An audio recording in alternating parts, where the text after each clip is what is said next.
Okay guys, today I'm going to talk about the first few issues of the Bleach manga, also known as the Agent of the Shinigami arc, which is basically everything up until the Soul Society arc. So if you don't know, Bleach basically follows the story of this kid named Ichigo, who's a normal guy who can see ghosts. And one day he stumbles across a Soul Reaper, and Soul Reapers are people who take care of hollows, which are souls gone bad, and they're trying to stop him from destroying the souls in the living. So, Ichigo stumbles across one, and through some events, this Soul Reaper named Rukia gets hurt and needs Ichigo to take her powers and take care of the hollows from then on out. So, the first few issues up until the Soul Society arc are basically his stories in this world, like his stories in this world taking care of hollows, and basically you're introduced to basically the main cast. And what's really good about the first few issues is that it has a very good sense of comedy that never is quite matched after this arc, because nothing as big goes on. I mean, there's some big things go on. Like, there's some really big monstrous hollows, which are the evil souls that he has to fight, and there's still action. But compared to everything else, I guess it could be considered boring. But it's not, because I didn't know what came afterwards, so that really helped me.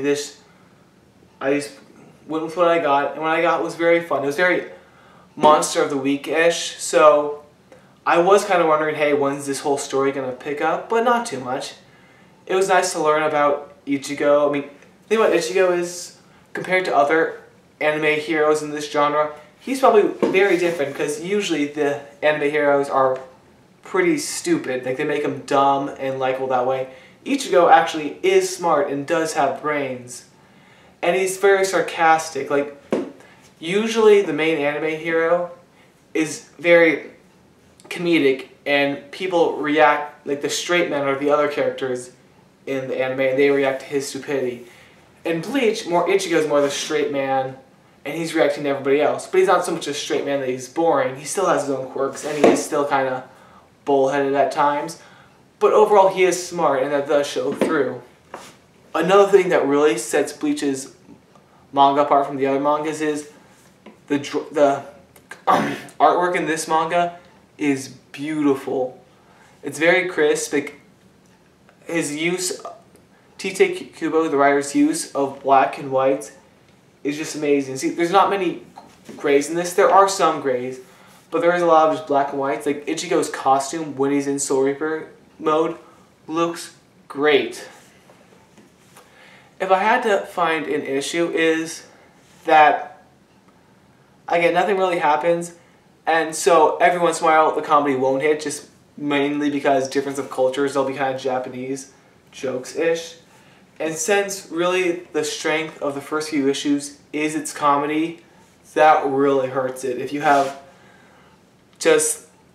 there's just a series of issues where the jokes don't hit, it might go for the emotional impact, and the emotional impact of the characters that it tries to go for is not as strong as other shows. I mean, you can kind of see it coming, and you don't really feel as much for it.